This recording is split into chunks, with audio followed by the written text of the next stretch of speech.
2011 Literbike Battle, Part 2.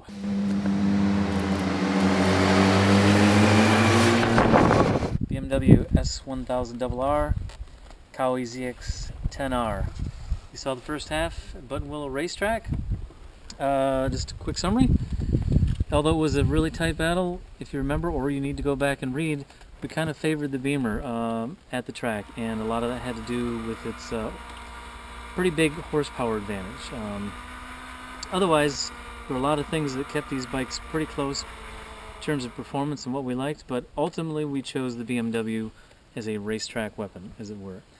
Today is the street ride, and maybe ostensibly more important comparison when we think of, or at least we speculate, how often people that buy these motorcycles probably don't spend a lot of time on the racetrack and they spend a lot more time on the street. With that said, between Troy and I, and after a full day of riding the canyons and surface streets and some highway, we're gonna hedge the Kawi as the better street ride, largely for its overall ergonomic package. Felt like it had a lot more room in the cockpit also, so it was easier to kind of move around in the cockpit.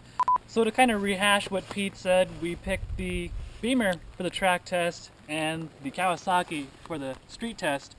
And for me personally, I chose the Kawasaki mainly because, to put it, briefly, it was a lot easier for me to go quicker, faster on the Kawasaki than it was for the BMW.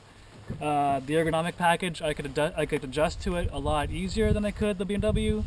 The chassis just felt better to me than the BMW. By better, I mean, I could roll through turns. I could more easily than I could on the BMW. Like Pete said, fluidity throughout the motorcycle. I felt more as one with the bike than I did with the BMW. Clearly, the BMW is not a bad motorcycle, but just like in the track test, on the street test, we're splitting hairs that are, super fine. And so, overall, the Kawasaki does not, still has the power disadvantage to the BMW. But for me, in this particular application, that was a good thing, because you really can't use all that power in the BMW anyway. It's so high in the RPMs, and the power is more usable, more tractable, more user-friendly, and between the high, medium, and low settings, there's a setting there for pretty much any rider, assuming you've got the skills to handle a liter bike in the first place. But yeah, overall, the package to me for the Kawasaki just felt more comfortable, and I just could go quicker on it faster. That's mainly why I chose it. I'm going to go ahead and say that it strikes me as kind of a typical ABS system. It's not, you cannot disable it. It's always on, unlike the ABS for the BMW, which you can switch off. Otherwise, is great braking, as we know from the Takiko calipers, but in terms of the ABS function, it really didn't strike me as any different or more advanced than ABS systems that I've ridden on some modern sport touring motorcycles. This system on the Kawi strikes me as just your, at this point in history of motorcycling, I would almost characterize as kind of average or run-of-the-mill ABS. It's there, it works fine, but it certainly isn't anything special. On the other hand, the BMW, I think, is a much more refined system. It works as some kind of interplay with the DTC, dynamic traction control, so depending on the level of mode that you're in on the BMW, changes the amount of intervention from the ABS, or threshold of activation of the ABS. Great Brembos, we said that in the track test, liked them just as well, maybe even more so on the street. Excellent power, excellent feel. Could dig into the brake application so much so as to put the back end up in the air, kind of an endo. We don't really have that documented, so you'll have to take my word for it. But was easily able to raise the back wheel off the ground and still didn't get any activation or discernible activation from the ABS.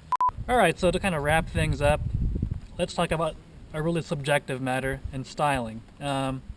Personally, and I think I speak for Kevin and Pete when I say that this Kawasaki is possibly the best looking ZX-10 Kawasaki has ever made.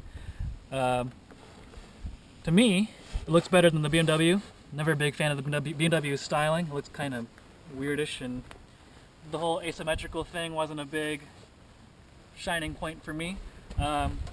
This ZX-10 just looks sharp, just looks mean. Kawi green is a, proven winning color in my opinion, so you can't go wrong there. All the clearances with these gaps are, spot on and consistent throughout. Yeah, there's no odd wires anywhere. There's nothing out of place.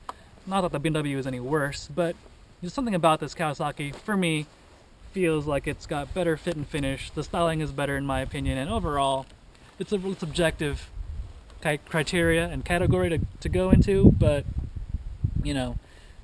part of the buying decision when it comes to liter bikes is not even so much as performance nowadays as much as, I like the way that bike looks. So, to me, Kawasaki has got that styling part down with the ZX-10 for 2011.